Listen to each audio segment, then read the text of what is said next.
Welcome to your channel, The Lost History.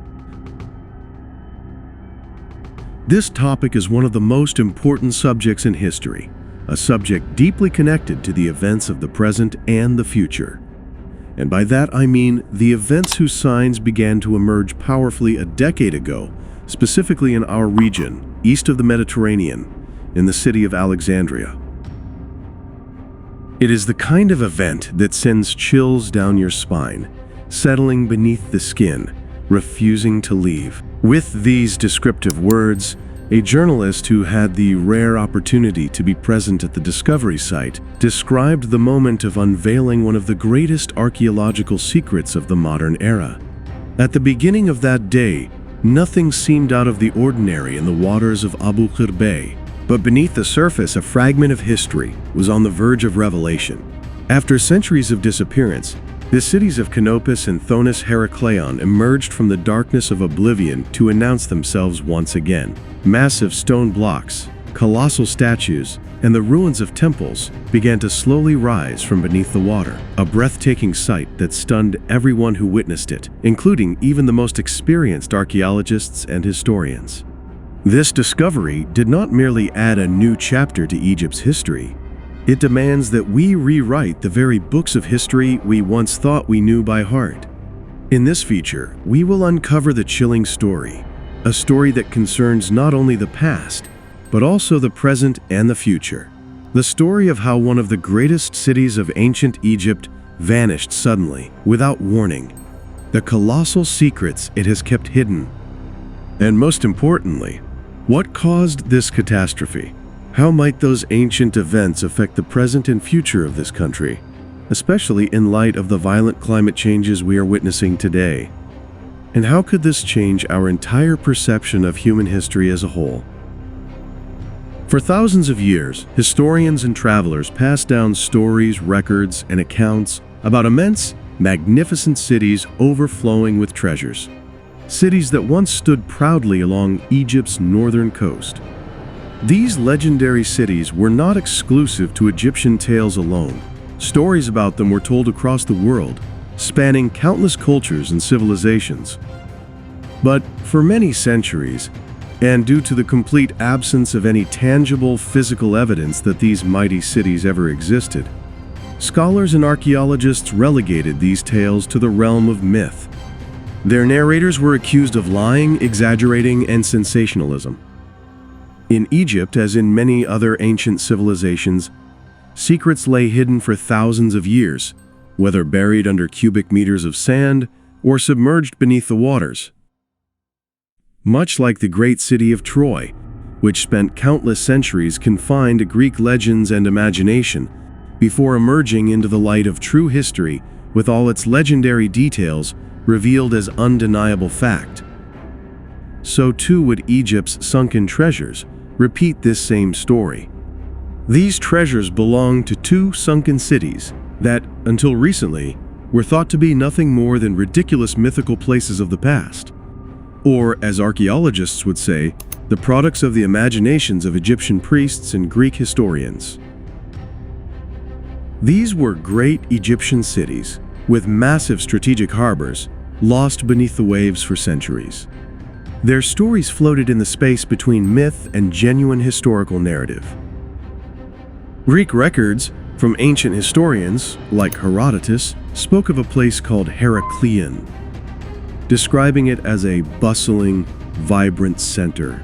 There, colossal trading ships from all Mediterranean civilizations docked alongside Egyptian vessels. Towering temples and massive buildings lined the paved streets, which were interlaced with breathtaking waterways. Gigantic statues greeted visitors at the towering city gates, creating a scene of awe and majesty. Egyptian records, however, spoke of another city, Thonis, a central hub that served as a vital artery for the kingdom's maritime life. Despite the abundance of Egyptian and Greek historical records, and their detailed, precise descriptions of these cities, archaeologists long assumed that Heracleion and Thonis, in addition to being nothing more than products of the imagination of Egyptian priests and Greek historians, were, in fact, two separate locations. But the great surprise was that no scholar had ever imagined that Heracleion and Thonis might actually be one and the same place, occupying exactly the same location. Both names referred to the same magnificent city, but in two different languages. Yet, despite all the references found in ancient papyri and stone inscriptions, no one had been able to pinpoint their exact location for centuries. For countless centuries, the mystery persisted. Where were these cities located? Were they far apart, or perhaps neighboring each other? The answer came with one of the most astonishing archaeological discoveries of modern times, revealing just how little we truly know about our own history. Over the centuries, the Nile Delta's coastline shifted continuously, the result of numerous earthquakes and the relentless advance of the sea inland. Whatever remained of these legendary cities seemed to have been swallowed by the ocean. To many archaeologists, Heracleion and Thonis had slipped forever out of history, vanishing beyond the reach of exploration. But everything changed in the year 2000, when Frank Goddio led a team from the European Institute for Underwater Archaeology, IEASM, to the shallow waters of Aboukir Bay, about 5 miles off the modern Egyptian coast. This area was extremely difficult to explore due to the vast quantities of Nile silt that had been accumulating on the seabed for thousands of years. Using advanced scanning equipment, they began detecting faint anomalies beneath layers of sand and clay. What they eventually discovered was, at the very least, beyond their wildest expectations. Beneath the surface lay the remnants of a sprawling, ancient civilization, its layout still clearly visible on the seafloor, its monuments and relics frozen in time. The most decisive piece of evidence, the one that solved the mystery once and for all, was a large stone stele inscribed with decrees from King Nectanebo I. On this stele were engraved two names, the Egyptian name, Thonis, and the Greek name, Heracleion.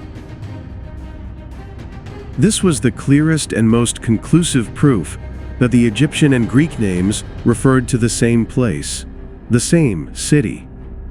It was not two lost cities after all, but one enormous, magnificent city, and this, here, was its exact location. How do you track down a city lost beneath the sea? The answer lies in cutting-edge scientific technologies. Before divers could recover a single artifact from the mud, the search for underwater ruins had to begin with techniques capable of revealing what the human eye could not see.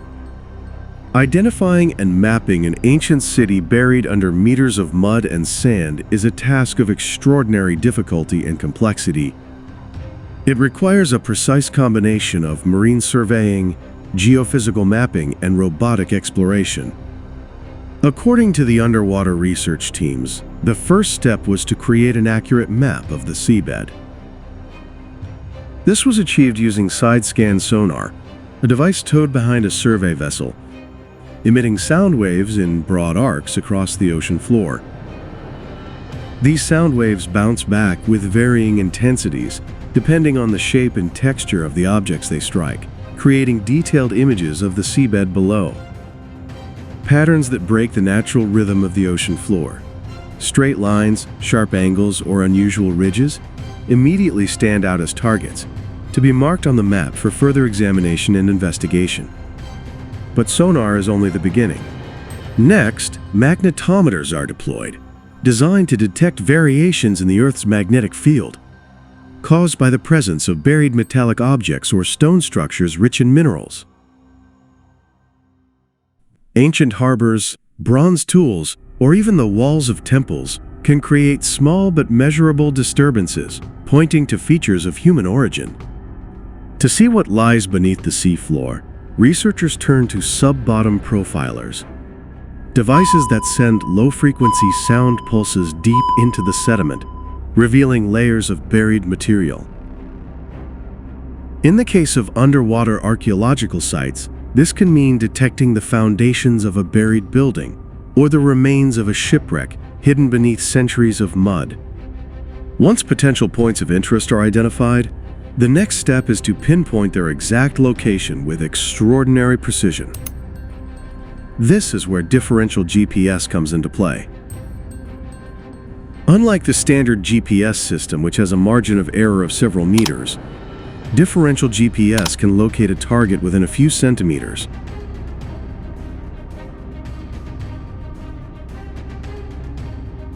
This level of accuracy is absolutely crucial when teams need to deploy divers or remotely operated vehicles to a precise spot under challenging conditions. ROVs are the backbone of underwater exploration in these environments. Unlike human divers, ROVs can remain submerged for very long periods, maneuver in tight spaces, and operate in areas far too dangerous for humans. They are equipped with high-resolution cameras, robotic arms, and sometimes sediment suction devices, allowing researchers to examine and retrieve fragile objects carefully without disturbing the surrounding environment. The stages unfold as follows. The operation begins with broad mapping surveys, which can cover several square miles.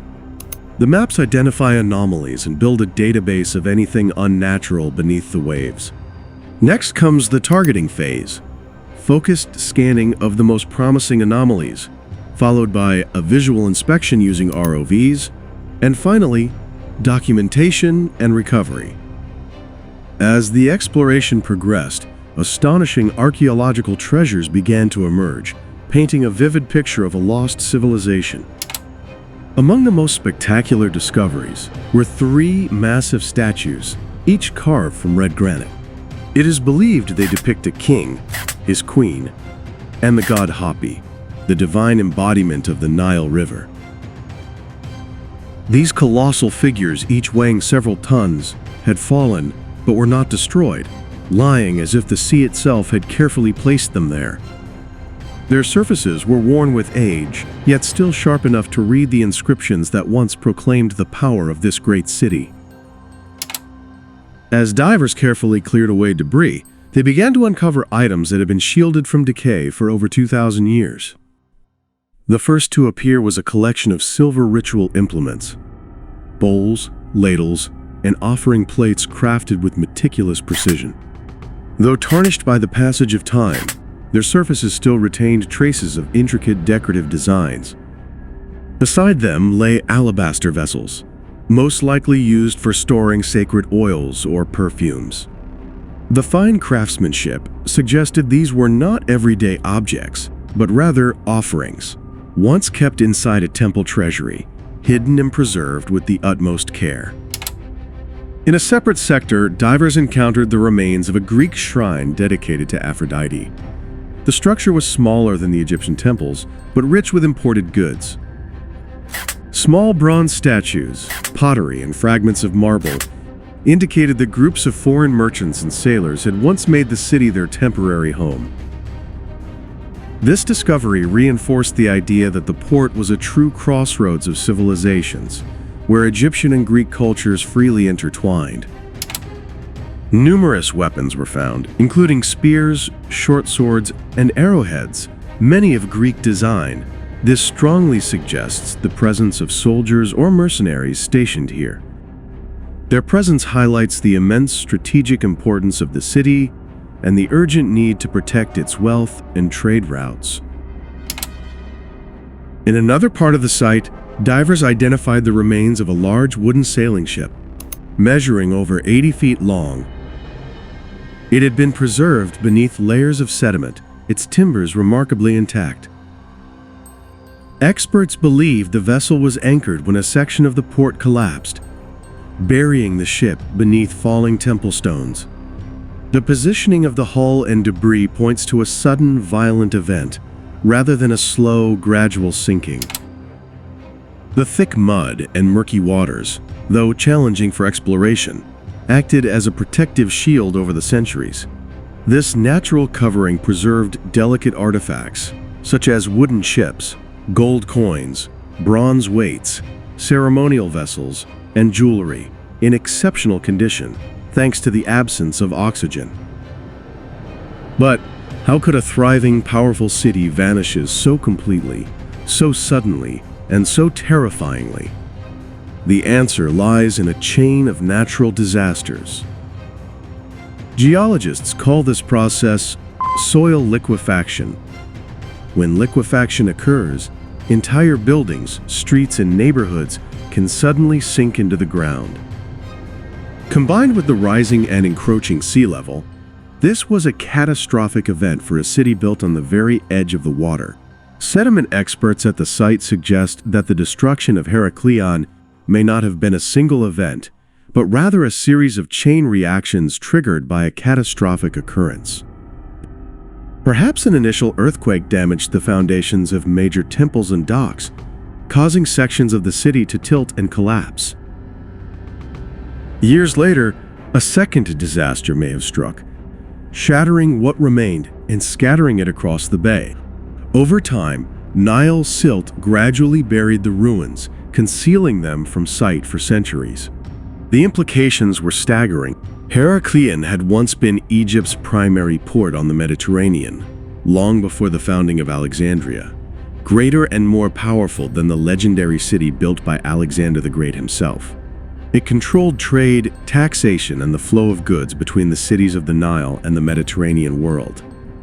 Its sudden fall would have shifted the balance of power, not only altering the maritime history of Egypt, but also reshaping its political and economic fortunes. Some experts have expressed grave concerns that these same geological conditions, though rare, could still threaten modern delta cities today. The idea that such destruction could happen again, swallowing entire districts within minutes, is no longer just a possibility, but a scientific certainty.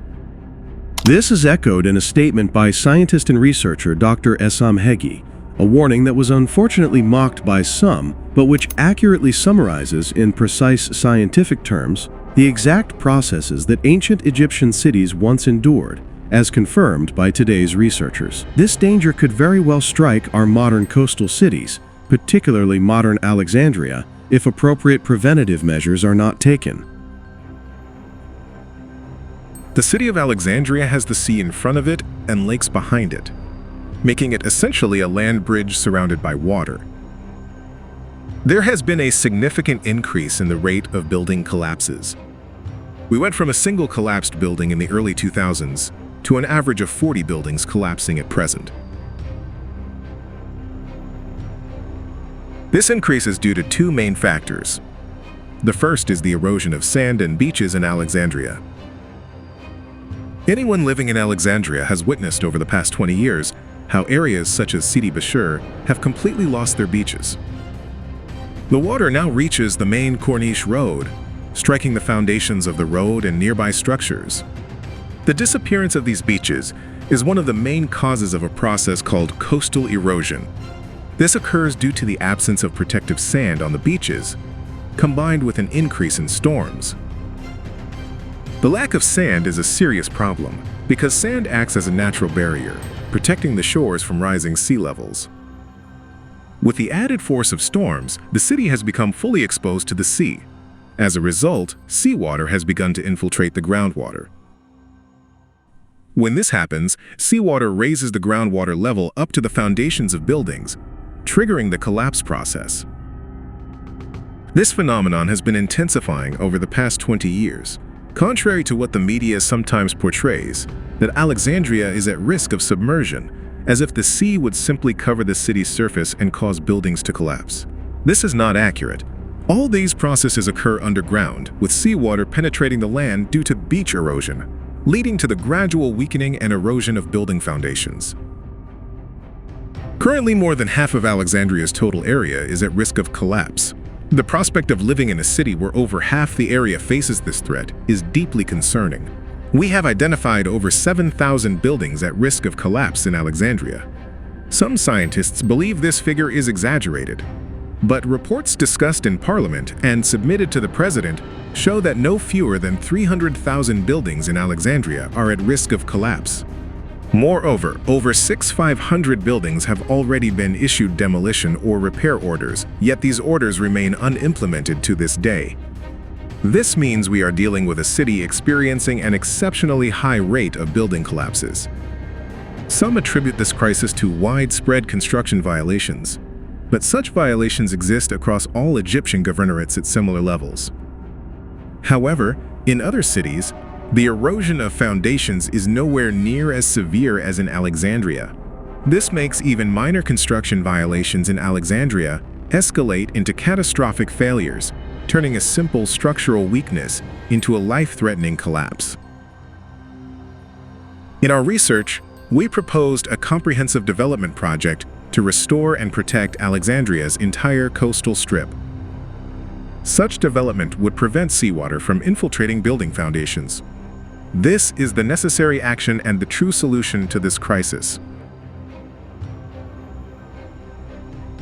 Current climate change and rising sea levels, combined with the unstable clay soil of the Nile Delta, create an extremely dangerous scenario that mirrors the exact conditions that caused Heracleion and Thonis to sink within moments. This poses a threat not only to ancient archaeological sites, but to modern, densely populated Egyptian coastal cities such as Alexandria, Damietta, and Rosetta, necessitating urgent geological emergency plans and preparedness for such catastrophic scenarios. Thank you for joining us on this journey. Share your thoughts with us and stay tuned as we uncover more secrets of history in upcoming episodes. Until we meet again.